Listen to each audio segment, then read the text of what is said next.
ದಿನಾಚರಣೆಯನ್ನು ಆಚರಣೆ ಮಾಡ್ತಾಯಿದ್ದೀವಿ.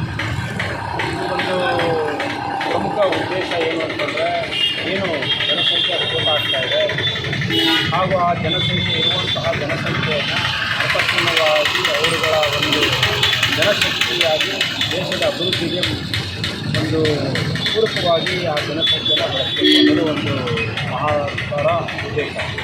ಹಾಗೆ ಜನಸಂಖ್ಯೆ ನಿಯಂತ್ರಣನೂ ಕೂಡ ಒಂದು ದೇಶದ ಒಂದು ಏನು ಕೆಪಾಸಿಟಿ ಇದೆ ಅದರದ್ದು ನೆಲ, ಜಲ, ಭೂಮಿ ಸಂಪತ್ತು ಅದಕ್ಕೆ ಪೂರಕವಾಗಿರಬೇಕು.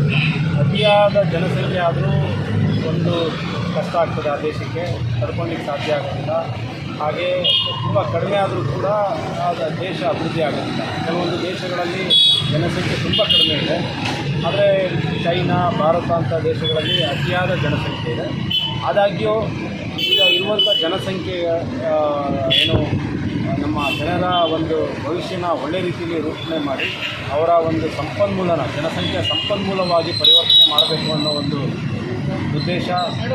ಹಾಗೆಯೇ ಮುಂದಿನ ದಿನಗಳಲ್ಲಿ ಜನಸಂಖ್ಯೆಯ ನಿಯಂತ್ರಣ ಕೂಡ ಜನರ ಅರಿವಿನ ಮೂಲಕ ಸ್ವೇಚ್ಛೆಯಿಂದ ಜನಸಂಖ್ಯೆ ನಿಯಂತ್ರಣ ಮಾಡುವಂಥ ಒಂದು ಅರಿವನ್ನು ಮೂಡಿಸಬೇಕು ಅನ್ನೋ ಉದ್ದೇಶದಿಂದ ವಿಶ್ವಾದ್ಯಂತ ಇವತ್ತು ಜನಸಂಖ್ಯಾ ದಿನಾಚರಣೆಯನ್ನು ಆಚರಣೆ ಮಾಡ್ತಾಯಿದ್ದೀವಿ.